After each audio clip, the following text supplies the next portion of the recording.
দেখাবো একটি করাত কিভাবে সহজভাবে ধার দেওয়া যায়।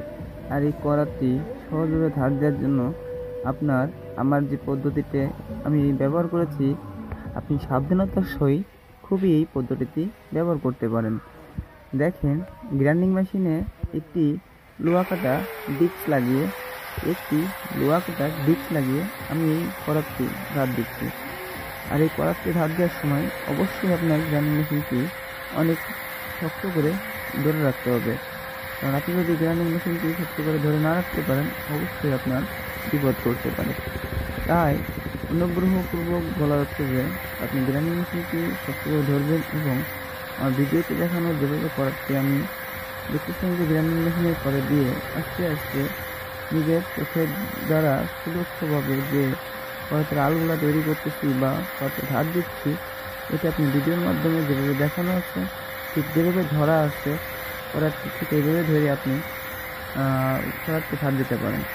আর এই করাতটি ধার দিলে আপনার খুবই সময় বাঁচবে এবং অনেক টাকা দিয়ে ফাইল বা র্যাক কেনার ঝামেলা আপনার থাকবে না। আপনি একটি ডিস্কে আপনি কম করে 100টি করাত ধার দিতে পারবেন।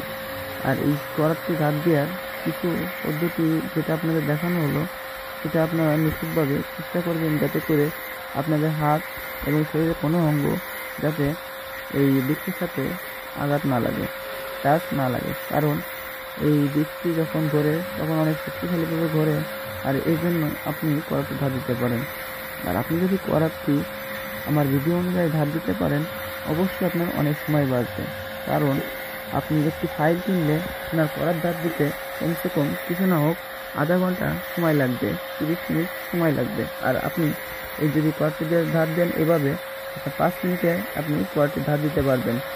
অবশ্যই আপনার করাতটি খুব সুন্দরভাবে ধার হবে।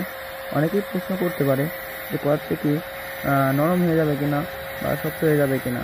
না, কখনোই সম্ভব না, কারণ আপনি তো করাতটি এসির সাথে ধরে রাখতেছেন না। আপনি যদি মেশিনের সাথে ধরে রাখতেন, অবশ্যই আপনার করাতটি নরম হয়ে যেত। আপনি জাস্ট খাওয়া মাত্র আপনার করাতটি ধার দিয়ে করতেছেন। খুব নিখুঁতভাবে আমি এইভাবে করাতগুলো ধার দিই এবং করাত দিয়ে কাজও করি। আগে অনেক ভিডিওতে দেখানো হয়েছে যে করাত দিয়ে কীভাবে ধার দিয়ে কাটা হয়, তারপরে আজও দেখালাম যে কীভাবে করাত দিয়ে